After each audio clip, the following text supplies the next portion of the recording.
Hello guys, स्वागत है हमारे चैनल पर। आज हम समान विज्ञान पढ़ने वाले हैं।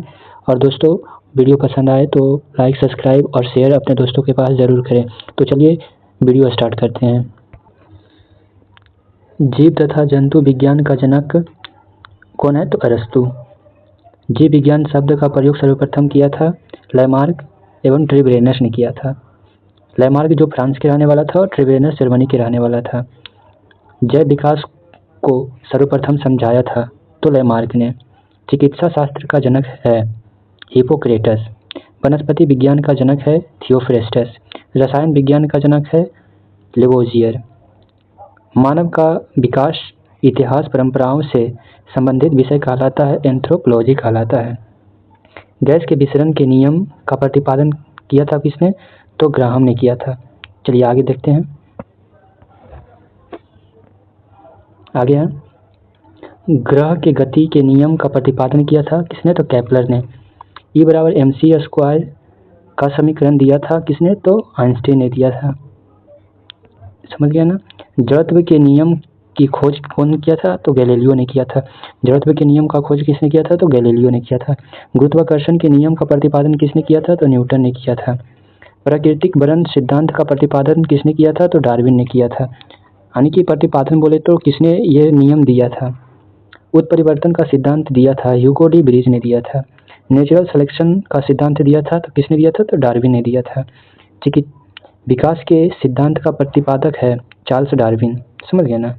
अनुवांशिकी का जनक है तो सभी जानते हैं ग्रेगर मेंडल। मेंडल ने अपने प्रयोग के लिए चयन किया था तो मटर के पौधे का चयन किया था ना। चलिए अगला देखते हैं। अगला क्या है?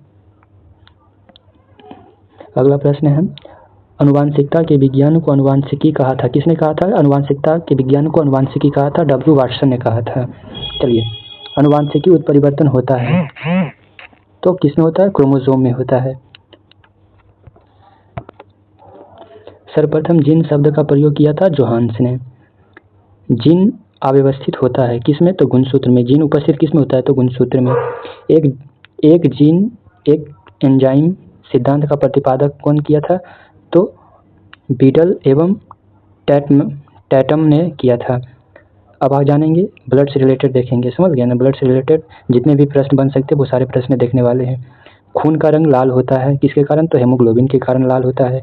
हेमोग्लोबिन में पाए जाने वाला तत्व कौन सा है? तो लोहा है। चलिए आगे देखते हैं।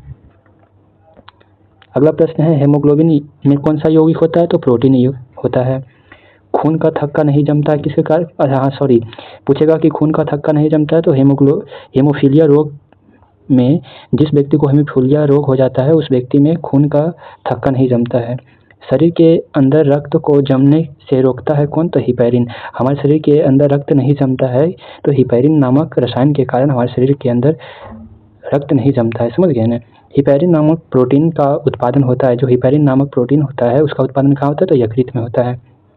रक्त के अध्ययन को कहलाता है या रक्त के अध्ययन को कहते हैं हेमेटोलॉजी। रक्त के थक्का बनने में सहायक है तो क्या जी? प्लेटलेट्स। प्लेटलेट्स के कारण ही रक्त का थक्का बनता है ना। चलिए आगे देखते हैं। कहाँ तक देख लिए थे? प्लेटलेट्स। हाँ, प्लेटलेट्स की मृत्यु होती है। प्लेटलेट्स की मृत्यु कहाँ होती है? तो प्लीहा में होता है ना। और प्लीहा को कब्रिस्तान भी कहा जाता है। आगे क्वेश्चन में होगा। रक्त का थक्का जमने में सहायक है तो कौन सा? विटामिन के। रक्त का तरल भाग होता है तो रक्त का तरल भाग क्या कहलाता है? प्लाज्मा। जो कितना प्रतिशत होता है? तो 90% होता है। 90% जल होता है। समझ गए ना। और कहता है रक्त का कितना प्रतिशत प्लाज्मा होता है? तो 55 यानी 55% होता है। समझ गए ना। चलिए अगला आगे देखते हैं। आगे का प्रश्न क्या है? पदार्थ की चतुर्थ अवस्था कहलाती है। पदार्थ की चतुर्थ अवस्था क्या कहलाता है? चौथा अवस्था तो प्लाज्मा कहलाता है। रक्त में पाई जाने वाली धातु है तो रक्त में कौन सा धातु पाया जाता है? लोहा। ब्लड बैंक कहलाता है तो प्लीहा। प्लीहा को ब्लड बैंक कहते हैं। आरबीसी का कब्रिस्तान या आरबीसी का शमशान किसे कहा जाता है? तो प्लीहा को कहा जाता है। ब्लड बैंक में रक्त को सुरक्षित रखा जाता है कितने डिग्री पर? तो 40 डिग्री फ़ारेनहाइट पर रखा जाता है। रक्त का समूह होता है तो रक्त 4 प्रकार के समूह होते हैं। समझ गए ना। ए बी और तीसरा ए बी और चौथा ओ। रक्त समूह की खोज किसने किया था? तो कार्ल एंड स्टीनर ने किया था। सर्वदाता कौन है? यूनिवर्सल डोनर पूछे तो यूनिवर्सल डोनर हो जाएगा कौन? ओ। और सर्वग्राही कहे तो ए बी। समझ गए ना। सर्वग्राही कहे तो ए बी। समझ गए ना। चलिए आगे देखते हैं।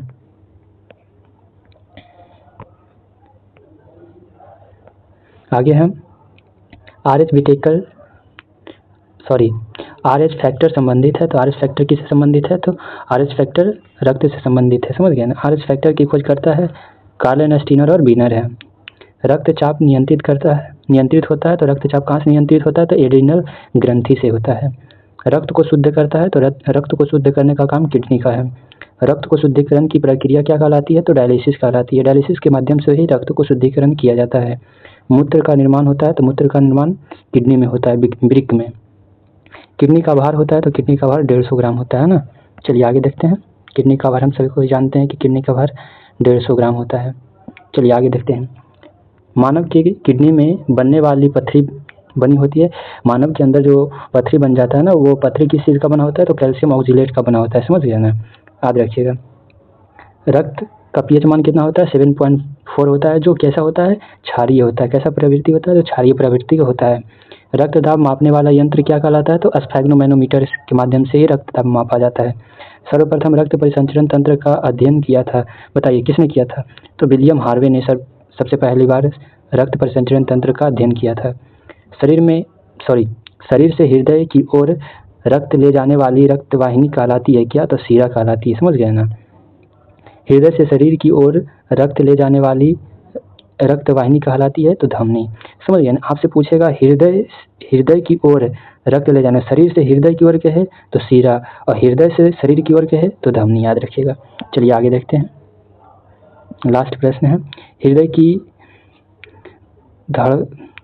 चलिए यहाँ पे नहीं दिख रहा है ना ये प्रश्न। यहाँ पे क्या चीज लिखा हुआ है जो, हाँ यहाँ पे लिखा हुआ है ना कि हृदय का धड़कन नियंत्रण होता है, तो किससे होता है? पेसमेकर से नियंत्रित किया जाता है ना, पेसमेकर हो जाएगा इसका।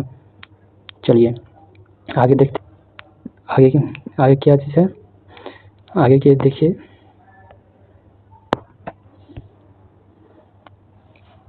आगे देखते हैं हम। जराबिका सेवन क्या है? बताइएगा कि जराबिका सेवन क्या है? तो जराबिका सेवन एक कृत्रिम हृदय है, समझ गए ना। शरीर में ऑक्सीजन का परिवहन होता है तो रक्त के द्वारा। बताइए, सही इतना इजी है भाई साहब कि क्या ही बताया जा सकता है। ये बेसिक प्रश्न है, समझ गया ना। इससे आपका बेसिक मजबूत होगा। पीत होता है, तो पीत कैसा होता है? पीले हरे रंग का क्षारीय द्रव होता है, समझ गए ना। पीत का पीएच मान कितना होता है? तो 7.7 होता है। पीत स्रावित होता है, तो पीत कहाँ से स्रावित होता है? यकृत के द्वारा। यकृत यानी कि लीवर में भविष्य के लिए कौन सा विटामिन भंडारित रहता है? तो विटामिन ए। याद रखिएगा, ये बहुत VVI है, समझ गया ना। ये बहुत है, इसे हमेशा याद रखिएगा। पूछेगा ना कि यकृत में भविष्य के लिए कौन सा विटामिन भंडारित रहता है, तो विटामिन ए याद रखिएगा। पीत जमा होता है तो पित्ताशय, हम सभी जानते हैं। हाइड्रोफोबिया रोग होता है, तो कुत्ते के काटने से ये हाइड्रोफोबिया नामक बीमारी होता है, समझ गया ना। कुत्ते के काटने से कौन सा बीमारी होता है? तो रेबीज, समझ गया ना। रेबीज वायरस के कारण ये होता है, समझ गया ना। आगे देखिए, हाइड्रोफोबिया रोग होता है तो कुत्ते के काटने से होता है, समझ गया ना। रेबीज वायरस के कारण होता है। और कौन सा रोग होता है ये भी बता दीजिएगा।